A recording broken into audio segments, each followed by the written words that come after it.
नमस्कार. आता आपण basic problems of an economy अर्थव्यवस्थेचे मूलभूत समस्या, अर्थव्यवस्थेच्या मूलभूत समस्या ही संकल्पना पाहणार आहोत, की अर्थव्यवस्थेच्या मूलभूत समस्या नक्की काय आहेत, हे समजावून घेणार आहोत. आपण सभोवताली समाजामध्ये पाहतो, अर्थव्यवस्थेमध्ये आपण बघतो, अनुभवतो. अनेक वेळेला अर्थव्यवस्थेमधल्या अशा प्रकारच्या अनेक समस्यांचा आपण एक भाग सुद्धा असतो. अर्थव्यवस्थेला अनेक प्रकारच्या समस्या अ, अर्थव्यवस्थेमधल्या घटकांना, वेगवेगळ्या घटकांना सर्व अनेक प्रकारच्या समस्यांना सामोरं जावं लागत असतं. आपण बेकारी, दारिद्र्य, त्यानंतर महागाई, बरोबर आहे. यासारख्या किंवा उत्पादन साधनांची दुर्मिळता, बरोबर ना. उत्पादित वस्तूंची कमतरता, बरोबर आहे. यासारख्या अनेक प्रकारच्या आर्थिक स्वरूपाच्या समस्यांना आपण नेहमी सामोरं जात असतो. आपण म्हणजे जगातले सगळेच लोकं. मग ती अर्थव्यवस्था श्रीमंत असो अमेरिकेसारखी किंवा युरोपमधल्या अर्थव्यवस्थांसारखी, ती अर्थव्यवस्था मध्यम स्वरूपाची असो भारतासारखी किंवा ती अर्थव्यवस्था गरीब असो एखाद्या आफ्रिकेमधल्या राष्ट्रासारखी. अर्थव्यवस्था कोणत्याही प्रकारची असो, त्या अर्थव्यवस्थेमध्ये या प्रकारचे बेकारी, त्यानंतर महागाई, त्यानंतर आता म्हटलं तसं उत्पादन साधनांची कमतरता, त्यानंतर दारिद्र्य यासारख्या आर्थिक स्वरूपाच्या समस्या कायमच निर्माण होत असतात. नेहमीच निर्माण होत असतात. अमेरिका जरी श्रीमंत असलं तरी अमेरिकेमध्ये भरपूर दारिद्र्य आहे. ओके. किंवा युरोपमध्ये अनेक राष्ट्रांमध्ये सुद्धा आता रस्त्यावर लोक झोपलेली आपल्याला YouTubeवरच्या व्हिडिओमधनं पाहायला मिळतात.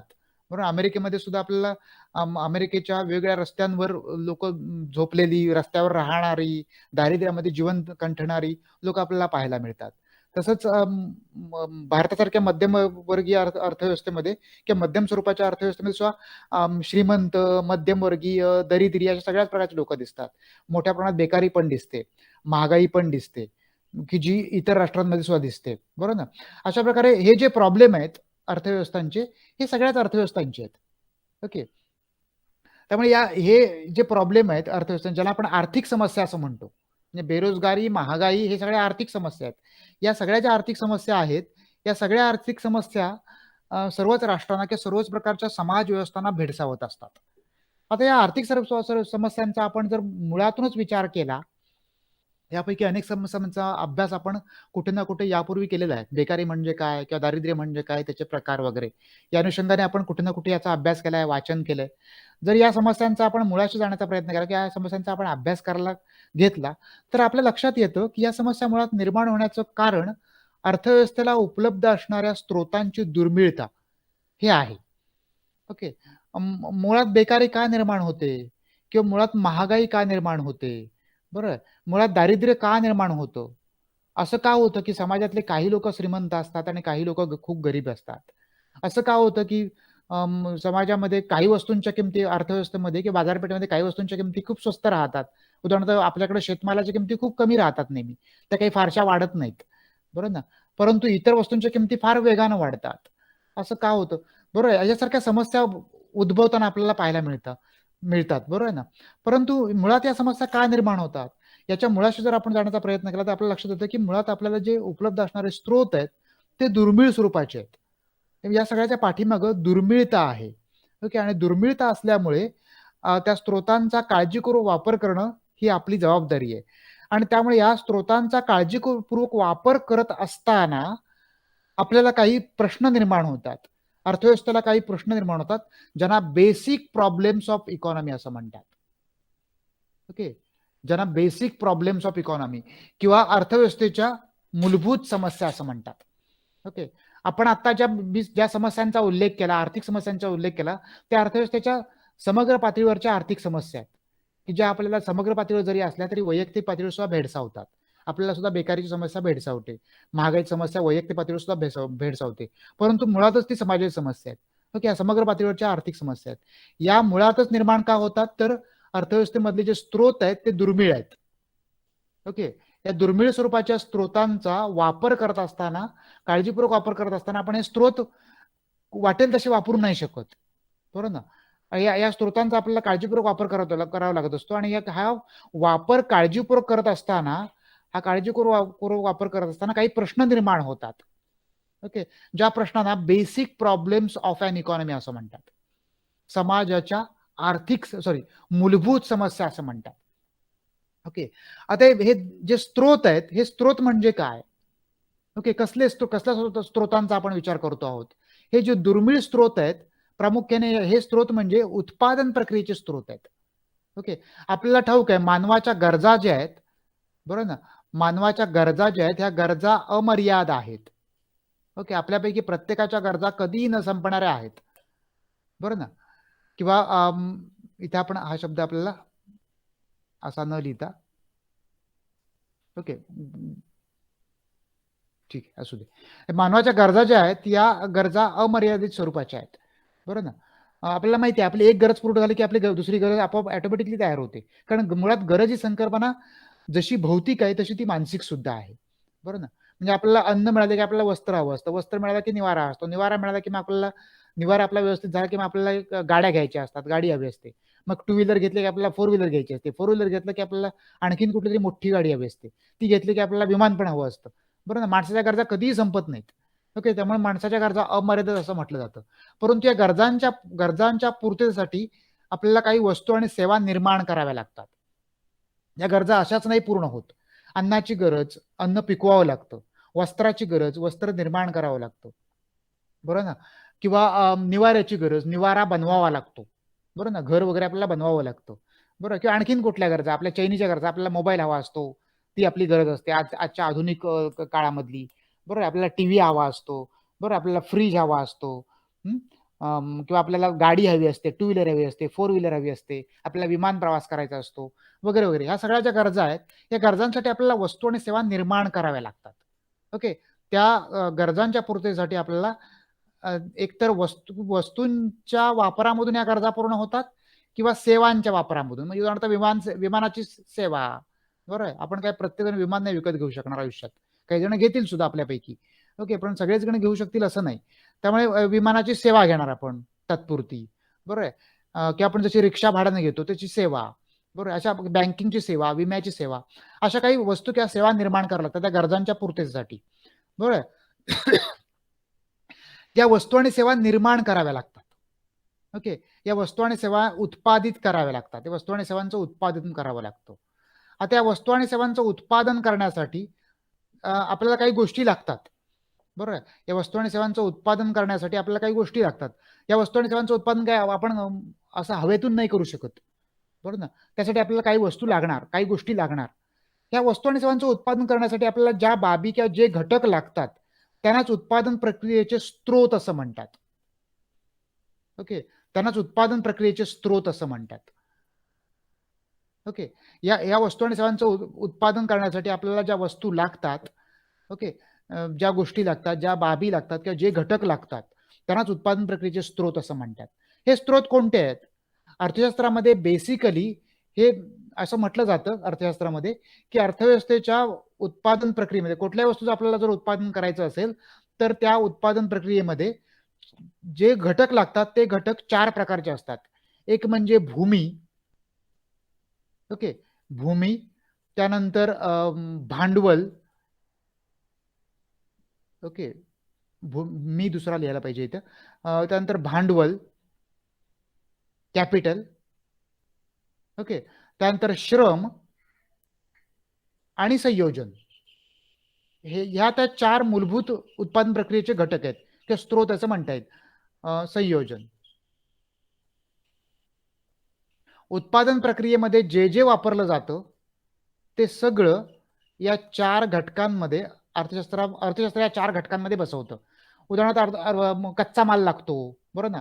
मग आपल्याला जमीन लागते, सर्वप्रथम जमीन लागते. जमीन आपण हे जे उत्पादन करणार, मग ते सेवेचं असो किंवा वस्तूचं असो, त्यासाठी आपल्याला जमीन लागणार.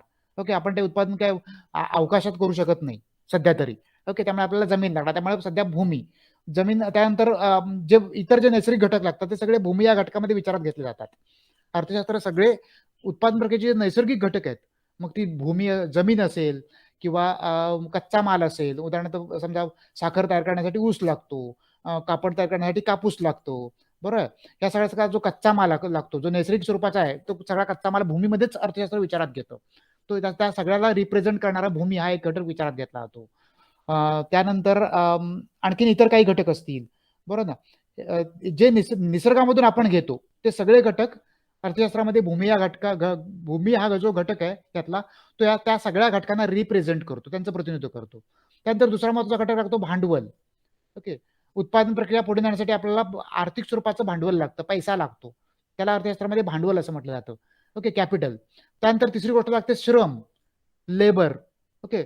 श्रम म्हणजे काय, तर कुठली उत्पादन प्रक्रिया श्रमिकांना बरोबर घेतल्याशिवाय पुढे जात नाही. ओके. मग ती उत्पादन प्रक्रिया आपण किती जरी उत्पादन प्रक्रियेमध्ये हे लावलं, काही यंत्रसामुग्री वापरली, यंत्रसामुग्री लावली, तरी सुद्धा आपल्याला श्रमिक लागणारच. ओके. आता अलीकडच्या काळामध्ये AI मुळे, आर्टिफिशियल इंटेलिजन्समुळे श्रमाचं महत्व कमी होत चाललंय. दिवसेंदिवस ते कमी होत जाणार आहे. परंतु उत्पादन प्रक्रियेमधलं श्रमाचं महत्व पूर्णपणे नष्ट नाही होणार, महत्व कमी होत जाईल. म्हणजे आतापर्यंत आपल्याला श्रमिक फार महत्वाचे वाटतात. कुठलंही उत्पादन करायचं म्हटलं तर आता आपल्याला श्रमिक फार महत्वाचे वाटतात, की यापूर्वीच्या व्यवस्थेमध्ये श्रमिक फार महत्वाचे वाटायचे, कामगार फार महत्वाचे वाटायचे. ते जर नसतील तर उत्पादन घेता येणार नाही असं वाटायचं. परंतु आता आर्टिफिशियल इंटेलिजन्समुळं आता रोबोट्स बनतायत, बरोबर ना, आणि सगळं काम आता रोबोट्स करतायत. अमेरिकेमध्ये आता कार चालवायला ड्रायव्हर नाही लागत, कार ऑटोमॅटिकली चालते, कारण तिथे रोबोट असतो. ओके. तो रोबोट कारमध्येच इनबिल्ट असतो, त्यामुळे तो दिसत सुद्धा नाही. ती कारमध्ये फक्त टाईप करायचं आपल्याला कुठं जायचं ते, आणि ती कार तुम्हाला घेऊन जाते. ते ड्रायव्हर अजिबात नसतो. ओके. युट्यूबवर तुम्ही हे व्हिडिओ बघितलेले असणार आहेत, त्यामुळे तुम्हाला माहिती आहे. त्यामुळे म्हणून श्रमाचं महत्व कमी होणार आहे का? श्रमाचं महत्व कमी नाही होणार आहे. ओके. या सगळ्याला बनवायला पुन्हा माणूसच लागणार आहे, बरोबर ना. त्यामुळे श्रमाचं उत्पादन प्रक्रियेमधलं महत्व कमी होत जाईल, पण श्रम शून्य नाही होणार. त्यामुळे श्रम हा एक घटक लागतो. आणि चौथा घटक लागतो संयोजन. संयोजन म्हणजे काय, त्याला इंग्रजीमध्ये आंत्रप्रिन्योरशिप असं म्हणतात. ओके. हा जो संयोजक आहे किंवा आंत्रप्रिन्योर आहे, या 3 घटकांना एकत्र आणतो आणि उत्पादनाची प्रक्रिया राबवतो. ओके. उत्पादनाची प्रक्रिया पूर्ण करतो, याला संयोजक असं म्हणतात. ओके. हा संयोजन चौथा महत्वाचा घटक, ज्याला आपण उद्योजक असं पण म्हणतो. ओके. उद्योजक म्हणजे काय तुम्हाला जास्त माहिती असेल, जास्त जवळचा शब्द आपल्यासाठी आहे. ओके. तर हा जो उद्योजक किंवा संयोजक आहे, हा संयोजक या भूमी, भांडवल, श्रम आणि या 3 घटकांना एकत्र आणतो आणि तो वस्तू किंवा सेवेचं उत्पादन करतो. आता हे जे स्त्रोत आहेत उत्पादन प्रक्रियेचे, हे स्त्रोत दुर्मिळ आहेत. ओके. हे स्त्रोत दुर्मिळ आहेत. हे स्त्रोत अमर्यादित स्वरूपात उपलब्ध नाही आहेत. आपल्याला वस्तू आणि सेवांचं उत्पादन करण्यासाठी जी भूमी उपलब्ध आहे ती अमर्यादित स्वरूपात नाहीये. अमर्यादित स्वरूपात भूमी उपलब्ध आहे का? नाही. पृथ्वीवरची एकूण जी भूमी आहे उपलब्ध, ती ठराविक आहे, माहिती आहे आपल्याला, बरोबर ना. पृथ्वीवर जवळजवळ 71-72% पाणी आहे आणि 29% सुमारे जमीन आहे. आणि 29% असं मधली सुद्धा त्यातली काही जमीन रेताड आहे, बरोबर आहे. काही जमीन वनांखाली किंवा झाडांखाली येणं, जंगलांसाठी राहणं आवश्यक आहे. त्यामुळे आपल्यासाठी, आणि काही जमीन आपल्याला राहण्यासाठी लागते, आणि त्यामुळे प्रत्यक्ष उत्पादन प्रक्रिया राबवण्यासाठी जमीन जी उपलब्ध राहते आपल्यासाठी ती कमीच राहते. त्यामुळे ती जमीन फार दुर्मिळ आहे. ओके. ती अमर्यादित स्वरूपात उपलब्ध नाहीये, मर्यादित स्वरूपात उपलब्ध आहे, म्हणून ती दुर्मिळ आहे. त्यानंतर भांडवल सुद्धा अमर्यादित स्वरूपात उपलब्ध नाहीये. ओके. ते सुद्धा मर्यादित स्वरूपात उपलब्ध आहे, ते सुद्धा दुर्मिळ आहे. श्रम सुद्धा अमर्यादित स्वरूपात उपलब्ध नाहीये. सध्या श्रम भरपूर उपलब्ध आहेत, पण भरपूर उपलब्ध आहेत याचा अर्थ अमर्यादित उपलब्ध आहेत असा होत नाही. त्यामुळे ते सुद्धा मर्यादित स्वरूपात किंवा दुर्मिळ आहेत. आणि संयोजक सुद्धा काही सगळेच होत नाहीत, उद्योजक काही सगळेच होत नाहीत, त्यामुळे ते सुद्धा दुर्मिळ आहेत. त्यामुळे हे उत्पादन प्रक्रियेचे स्त्रोत आहेत ते दुर्मिळ आहेत. आता या दुर्मिळ स्त्रोतामधून आपल्या ज्या गरजा आहेत त्या अमर्यादित आहेत. या स्त्रोत मर्यादित आहेत म्हणजे दुर्मिळ आहेत. ओके. दुर्मिळ म्हणजेच मर्यादित, प्रचंड प्रमाणात उपलब्ध नाही आहेत. ओके. त्यामुळे या मर्यादित स्त्रोतांमधून या अमर्यादित गरजा आपल्याला पूर्ण करायच्या आहेत, त्यासाठी लागणाऱ्या वस्तू आणि सेवा आपल्याला निर्माण करायचे आहेत, बरोबर. त्यामुळे या मर्यादित स्त्रोतांच्या किंवा दुर्मिळ स्त्रोतांचा आपल्याला वापर करायचा आहे आणि त्यातून वस्तू आणि सेवा निर्माण करायच्या आहेत. आता हे जर सगळे स्त्रोत उपलब्ध असतील, हे जे उत्पादन प्रक्रियेचे स्त्रोत आहेत, बरोबर ना, हे जे उत्पादन प्रक्रियेचे स्त्रोत आहेत, हे स्त्रोत जर मर्यादित स्वरूपात उपलब्ध असतील, ओके, मर्यादित स्वरूपात उपलब्ध असतील आणि त्यातून आपल्याला अमर्यादित स्वरूपातल्या गरजा पूर्ण करायच्या असतील. आता लक्षात घ्या, आपल्याला जे स्त्रोत आहेत आपल्याकडं ते मर्यादित स्वरूपात उपलब्ध असतील आणि त्यातून अमर्यादित स्वरूपाचे गरजा आपल्याला पूर्ण करायच्या असतील, तर इथे काही मूलभूत स्वरूपाचे प्रश्न निर्माण होतात. ओके. इथे काही मूलभूत स्वरूपाचे प्रश्न निर्माण होतात. ओके. म्हणजे साधारण तुमच्या कुटुंबावरून लक्षात घ्या. आपलं कुटुंब जे आहे, आपल्या कुटुंबामध्ये 4, 5, 6 काही माणसं असतील ती, बरोबर ना. आपल्या कुटुंबामध्ये समजा 4 माणसं आहेत किंवा 5 माणसं आहेत. ओके. आपल्या कुटुंबामध्ये समजा 5 माणसं आहेत. आता आपल्या कुटुंबाचे जे आपल्याकडे उपलब्ध असणारे जे स्त्रोत आहेत, या अनुषंगाने विचार करा. आपल्याकडे श्रम उपलब्ध आहेत. बरोबर ना. आपल्याला काही उत्पादन नाही करायचं. आपण उत्पादन करत नाही आहोत. आपण बाहेरच्या वस्तू विकत घेतो आणि आपण त्या विकत घेऊन त्या वस्तूंच्या सहाय्याने किंवा सेवांच्या सहाय्याने आपल्या गरजा पूर्ण करतो. त्यामुळे इथे आपल्याकडे उपलब्ध असणारं उत्पन्न हाच एक महत्त्वाचा स्रोत आहे, की ज्या स्त्रोतांच्या माध्यमातून बाजारपेठेमध्ये उपलब्ध असणाऱ्या वस्तू आणि सेवा आपण खरेदी करतो आणि आपल्या गरजा पूर्ण करतो. आपल्या गरजा अमर्यादित आहे. बरोबर ना. आपल्याला अन्न हवंय, वस्त्र हवंय, निवारा हवाय, चांगलं घर हवंय, त्यानंतर आपल्याला टू व्हीलर हवी आहे, फोर व्हीलर हवी आहे. बरोबर ना. आपल्याला विमान प्रवास करायचा आहे. आपल्याला सगळे जगातले सगळे देश फिरून बघायचे आहेत. ओके. अशा अनेक गरजा आहेत आपल्याला. बरोबर आहे. आता या गरजा पूर्ण करण्यासाठी आपल्याकडे जे उत्पन्न उपलब्ध आहे महिन्याचं, ते पुरेसं आहे का? ह्या सगळ्या गरजा पूर्ण एकाच वेळी पूर्ण होतील एवढं आहे का? नाही. ते उत्पन्न मर्यादित स्वरूपात उपलब्ध आहे. समजा आपले पालक नोकरी करतायत, त्यांना काही पैसे मिळतायत. आपली आई इकडे-तिकडे काही ना काही काम करते, तिला काही पैसे मिळतात. मोठा भाऊ आपलं काहीतरी काम करतोय, त्याला थोडेसे पैसे मिळतात.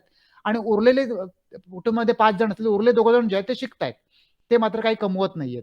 त्यामुळे तिघेच जण फक्त कमवतात आणि 5 जणांच्या गरजा त्यातून पूर्ण करायच्या आहेत. आता या 5 जणांच्या गरजा सगळ्या गरजा आपल्याला एकाच वेळी पूर्ण करता येतील का? नाही करता येणार. आता या 5 जणांच्या गरजा पूर्ण करत असताना आपल्याकडे उपलब्ध असणारा जो पैसा आहे, त्याला आपण स्त्रोत असं म्हणतो. तो स्त्रोत, बरोबर ना? हा जो आपला पैसा आहे, हा जो स्त्रोत आहे पैशाच्या स्वरूपातला, हा स्त्रोत एकदम मर्यादित आहे. अत्यंत तुटपुंज आहे या सगळ्या गरजा पूर्ण करण्यासाठी. मग ह्या गरजा पूर्ण करत असताना या स्त्रोतांचा या गरजांच्या पूर्तीसाठी वापर करत असताना काही मूलभूत प्रश्न निर्माण होतात. हे जे प्रश्न निर्माण होतात तेच प्रश्न म्हणजेच अर्थव्यवस्थेचे मूलभूत किंवा बेसिक प्रश्न असतात. ओके. सामान्यतः अर्थव्यवस्थेमध्ये असे 3 मूलभूत प्रश्न निर्माण होतात. एक व्हॉट टू प्रोड्यूस, काय उत्पादित करायचं, हाऊ टू प्रोड्यूस, कसं उत्पादित करायचं, and for whom to produce, कुणासाठी उत्पादित करायचं. ओके. हे 3 मूलभूत प्रश्न निर्माण होतात. आपण थोडक्यात या 3 प्रश्नांचा आढावा घेऊया. ओके. आता म्हटलं तसं अमर्यादित स्वरूपाच्या गरजांची पूर्तता मर्यादित किंवा दुर्मिळ स्वरूपाच्या स्त्रोतांच्या माध्यमातून करत असताना हे जे प्रश्न निर्माण होतात त्यांनाच अर्थव्यवस्थेचे मूलभूत, बेसिक म्हणजे मूलभूत समस्या असं म्हणतात. त्यालाच अर्थव्यवस्थेच्या मूलभूत समस्या असं म्हणतात. ओके. सामान्यतः या अशा मूलभूत समस्या 3 आहेत.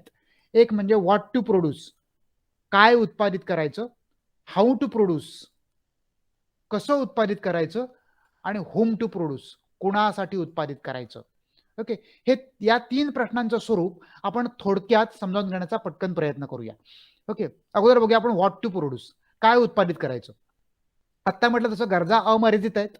त्या गरजांच्या पूर्तीसाठी आपल्याला संपूर्ण अर्थव्यवस्थेचा विचार केला तर आता आपण कुटुंबाचा विचार केला. हेच कुटुंब, संपूर्ण अर्थव्यवस्था म्हणजे आपलं कुटुंबाचं समजा. संपूर्ण हा देश म्हणजे आपलं कुटुंब आहे. ओके. असं आपण समजूया. आता या संपूर्ण आपल्या ह्या कुटुंबामध्ये, आपल्या देशामध्ये, या देशामध्ये 150 कोटी लोकांच्या गरजा पूर्ण करायच्या आहेत. त्यांना अन्न द्यायचंय, वस्त्र द्यायचंय, निवारा द्यायचा आहे. बरोबर ना. त्यांना आणखीन त्यांच्या two wheelers, four wheelers, mobiles सगळ्याच गरजा आहेत सगळ्यांच्याच. ओके. या सगळ्या गरजा पूर्ण करायच्या आहेत. आता या सगळ्या गरजा पूर्ण करत असताना या सगळ्या गरजांच्या पूर्तीसाठी जे स्त्रोत आहेत ते दुर्मिळ आहेत, मर्यादित स्वरूपात उपलब्ध आहेत. त्यामुळे या सगळ्या वस्तूंचं उत्पादन आपण एकाच वेळी नाही करू शकत. त्यामुळे प्रश्न निर्माण होतो की यातलं काय उत्पादित करायचं. आपण एकाच वेळी सगळ्या गोष्टी नाही उत्पादित करू शकत. मग काय उत्पादित करायचं. मोबाईल उत्पादित करायचे, आपल्याला जी भूमी उपलब्ध आहे त्या भूमीचा वापर करून आपण मोबाईल उत्पादित करायचे, टू व्हीलर उत्पादित करायचा, फोर व्हीलर उत्पादित करायच्या, भात निर्माण करायचं, तांदूळ निर्माण करायचा, की डाळी निर्माण करायच्या, कडधान्य निर्माण करायची, कापूस लावायचा, की ऊस लावायचा, की आणखीन काही भाजीपाला निर्माण करायचा, काय काय म्हणून निर्माण करायचं. ओके. त्यामुळे नक्की यातलं काय निर्माण करायचं एकाच वेळी. कारण हे सगळे जे घटक आहेत ते एका वेळी एकाच उत्पादन प्रक्रियेमध्ये येऊ शकतात. एकाच वेळी तीच भूमीचा तोच तुकडा एकाच वेळी त्याच्यातनं भाजी पण केली, तांदूळ पण निर्माण केला, गहू पण निर्माण केला, जोंधळे पण केले, त्याच्यातच एक नवीन कंपनी स्थापन केली, असं होऊ शकत नाही एका छोट्या जमिनीच्या तुकड्यामधून. एका वेळी आपण एकच गोष्ट करू शकतो. बरं. त्यामुळे नक्की काय उत्पादित करायचा हा पहिला प्रश्न निर्माण होतो. ओके. काय उत्पादित करायचं, यातलं नक्की काय काय उत्पादित करायचं. ओके. हा पहिला प्रश्न निर्माण होतो. बरोबर आहे. मग सरकार याची क्रमवारता लावून जे महत्वाचं आहे ते निर्माण करतं. ओके. यासाठी काय केलं जातं हे आपण पुढच्या व्हिडिओमध्ये समजावून घेणार आहोत. पण आता इथं आपल्याला हे समजून घ्यायचंय की हा प्रश्न निर्माण होतो की काय उत्पादित करायचं. ओके. काय म्हणजे हे एवढ्या गरजा आहेत, त्यातल्या नक्की कुठल्या गरजा पूर्ण करायच्या, आणि त्या गरजा पूर्ण करण्यासाठी आपल्याला नक्की काय काय उत्पादित करायचं आहे. अन्नधान्य उत्पादित करायचं आहे, कडधान्य उत्पादित करायचं आहे, की टू व्हीलर्स उत्पादित करायच्या आहेत, की फोर व्हीलर्स उत्पादित करायचे आहेत, की आणखीन काय करायचंय. त्यामुळे पहिला प्रश्न निर्माण होतो की आपल्याला काय उत्पादित करायचं आहे. ओके, हा बेसिक प्रश्न आहे सरकारला किंवा त्या व्यवस्थेला म्हणूया आपण, त्या व्यवस्थेला ठरवावं लागतं की नक्की काय काय उत्पादित करायचंय. आणि त्यामुळे आपण बघतो की आपल्या देशामध्ये किंवा गरीब राष्ट्रांमध्ये सगळ्याच वस्तू उत्पादित होऊ शकत नाहीत, किंवा सगळ्याच राष्ट्रांमध्ये सगळ्याच वस्तू उत्पादित होऊ शकत नाहीत. अमेरिका जसं मोठमोठ्या वस्तू उत्पादित करते, तशा काही वस्तू आपल्याकडून आयात करतं, बरोबर ना. आपण काही वस्तू अमेरिकेकडून किंवा युरोपमधल्या राष्ट्रांकडून आयात करतो, युरोपमधली काही राष्ट्र आपल्याकडून काही वस्तू आयात करत असतात, बरोबर. कारण सगळ्याच राष्ट्र सगळ्याच वस्तू निर्माण करू शकत नाहीत. ओके, त्यामुळे निर्णय घ्यावा लागतो की आपल्याला काय उत्पादित करायचंय. ओके, हा पहिला प्रश्न निर्माण होतो. दुसरा प्रश्न निर्माण होतो हाऊ टू प्रोड्यूस. कसं उत्पादित करायचं. कसं उत्पादित करायचं म्हणजे कसं उत्पादित करायचं याचा अर्थ उत्पादन प्रक्रियेचं तंत्रज्ञान कोणतं वापरायचं. ओके, उत्पादन प्रक्रियेचं कोणतं तंत्रज्ञान वापरायचं. ओके, इथे उत्पादन प्रक्रियेच्या तंत्रज्ञानाचा प्रश्न निर्माण होतो. ओके, हाऊ टू प्रोड्यूस, कसं उत्पादित करायचं, उत्पादन प्रक्रियेचं कोणतं तंत्रज्ञान वापरायचं. उत्पादन प्रक्रियेसाठी वेगळ्या प्रकारचे तंत्रज्ञान उपलब्ध आहे, तुम्हाला माहिती आहे. ज्या वस्तूचं उत्पादन आपण एखादा कामगार लावून करू शकतो, त्याच वस्तूचं उत्पादन आपण करण्यासाठी यंत्र लावू शकतो. ओके, ज्याला आपण आधुनिक तंत्रज्ञान असं म्हणतो. उदाहरणार्थ तुम्ही तुमच्या आपण सर्वजण शेतकऱ्यांची मुलं आहोत, बरोबर ना. आपण आपल्या शेतामध्ये जसे शेत नांगरण्यासाठी जसे आपण बैलजोडी वापरू शकतो, बरोबर ना, औत किंवा जोत वापरू शकतो, तसं आपण ट्रॅक्टर सुद्धा वापरू शकतो. ट्रॅक्टरने पण आपण तेच शेत नांगरू शकतो. ओके, त्यामुळे आता यातलं कुठलं तंत्रज्ञान आपण वापरायचं, कारण कुठलं तंत्रज्ञान वापरतो यावर सुद्धा आपण उत्पादन किती घेणार, किती प्रमाणात घेणार, त्या उत्पादन प्रक्रियेचा खर्च किती येणार, या सगळ्या गोष्टी अवलंबून असतात. कारण पुन्हा हे सगळे स्त्रोत दुर्मिळ आहेत, हे जे उत्पादन प्रक्रियेचे स्त्रोत दुर्मिळ आहेत. आपल्याला आधुनिक तंत्रज्ञान वापरलं तर आपल्याला भांडवल जास्त लागेल, श्रम कमी लागतील. आपण जर पारंपरिक तंत्रज्ञान, पूर्वीच जुनं तंत्रज्ञान वापरलं तर आपल्याला श्रम जास्त लागतील, भांडवल कमी लागेल. ओके, त्यामुळे यातलं काहीतरी कमी आणि काहीतरी जास्त लागणार. आपल्याकडे जे जास्त आहे त्यावर आधारित हा निर्णय घ्यावा लागतो. ओके, त्यामुळे हाऊ टू प्रोड्यूस, कसं उत्पादित करायचं, हा प्रश्न निर्माण होतो. ही दुसरी समस्या निर्माण होते, आणि ही समस्या प्रामुख्याने उत्पादन प्रक्रियेच्या तंत्रज्ञानाशी निगडीत आहे, तंत्रज्ञानाशी जोडली गेलेली आहे, तंत्रज्ञानाशी संबंधित आहे. आणि तिसरी संकल्पना, तिसरी समस्या, फॉर हुम टू प्रोड्यूस, म्हणजे कोणासाठी उत्पादित करायचं. ओके, काय उत्पादित करायचं, पहिली समस्या, कसं उत्पादित करायचं दुसरी समस्या, आणि तिसरी महत्वाची समस्या निर्माण होते, कुणासाठी उत्पादित करायचं, फ्रॉम हुम टू प्रोड्यूस. आपल्या देशाची लोकसंख्या किंवा आपल्या अर्थव्यवस्थेची लोकसंख्या 150 कोटी आहे. या 150 कोटी लोकांच्या सगळ्याच गरजा आहेत, यातल्या कुणाच्या गरजा प्रायोरिटीने पूर्ण करायच्या याचा निर्णय घ्यावा लागतो. जसं कुटुंबातल्या या 5 व्यक्तींच्या कुटुंबाच्या उदाहरणामध्ये 5 जणांच्या गरजा आहेत, 5 जणांच्या गरजा आहेत. 5 जणांना नवीन कपडे घ्यायचे आहेत, 5 जणांना मोबाईल घ्यायचा आहे, 5 जणांना काही, कोणाला सायकल हवे, कोणाला टू व्हीलर हवे, बरोबर ना, कोणाला ट्रक घ्यायचा आहे, बरोबर आहे. अशा सगळ्यांच्याच गरजा आहेत. मात्र घरातल्या कर्त्या पुरुषाला किंवा करती जी कोण व्यक्ती असेल, पुरुष म्हणा किंवा स्त्री म्हणा, जी कोण प्रमुख असेल कुटुंबाची, त्या व्यक्तीला निर्णय घ्यावा लागतो यातल्या कुणाच्या गरजा पहिल्या पूर्ण करायच्या. म्हणजे माझ्या शाळेत जाणाऱ्या मुलाला पहिला पास काढून द्यायचा, की त्याच पैशाचा वापर करून वह्या पुस्तक घेऊन द्यायची, की त्याच पैशाचा वापर करून चांगले ड्रेस घ्यायचे, की त्याच पैशाचा वापर करून आणखीन कुठे सिनेमा पाहायचा, की त्याच पैशाचा, कारण करमणूक ही सुद्धा एक गरज आहे, की त्याच पैशाचा वापर करून की आणखीन कुठली गरज पूर्ण करायची, बरोबर ना. त्यामुळे कुणाची गरज पहिल्यांदा पूर्ण करायची, हा निर्णय घ्यावा लागतो. जसा कुटुंबाच्या पातळीवर हा निर्णय घ्यावा लागतो, तसाच देशाच्या पातळीवर सुद्धा हा निर्णय घ्यावा लागतो, फॉर हुम टू प्रोड्यूस. कारण आपण आता म्हटलं तसं सगळ्याच वस्तू एकाच वेळी निर्माण करू शकत नाहीत. सगळ्या वस्तू आपण निर्माण करू शकत नसल्यामुळे आता कुणाच्या गरजा पहिल्या पूर्ण करायचा विचार घ्यावा लागतो. म्हणजे पहिली अन्नाची गरज पूर्ण करायची, वस्त्राची पूर्ण करायची, निवाऱ्याची पूर्ण करायची, की चैनीची पूर्ण करायची. ओके, चैन म्हणजे mobile, two wheelers, four wheelers, या चैनीच्या गरजा म्हणूया आपण यांना. ओके, की या चैनीच्या गरजा पूर्ण करायच्या, याचा निर्णय घ्यावा लागतो. आणि त्यामुळे नक्की मग निर्णय घेण्यासाठी सगळ्यात महत्वाची गरज कोणती, अशी आपण गरजांची प्रायोरिटी लावतो. आपल्या कुटुंबात कसा विचार केला जातो, सगळ्यात महत्वाचं काय आहे, पहिलं महत्वाचं आहे की मुलाचा पास. पालक काय विचार करतात, पहिले पास पास काढून द्या, ते होऊन जाऊ दे, मग आपण उरलेल्या पैशामधनं आपल्याला अन्नासाठी आवश्यक असणाऱ्या गोष्टी खरेदी करू, त्यातनं पैसे उरले तर मग नवीन कपडे खरेदी करू, बरोबर. ते झाल्यानंतर कपडे उरले तर मग आपण काही घराची डागडुजी वगैरे या गोष्टीचा विचार करू. अशा प्रकारे पालक विचार करतात. जसा विचार आपल्या कुटुंबासाठी आपले पालक करतात, तसा विचार देशाच्या अर्थव्यवस्थेसाठी, देशाच्या व्यवस्थेला करावा लागतो. ओके. त्यामुळे फॉर होम टू प्रोड्यूस, कुणासाठी उत्पादित करायचं. ओके.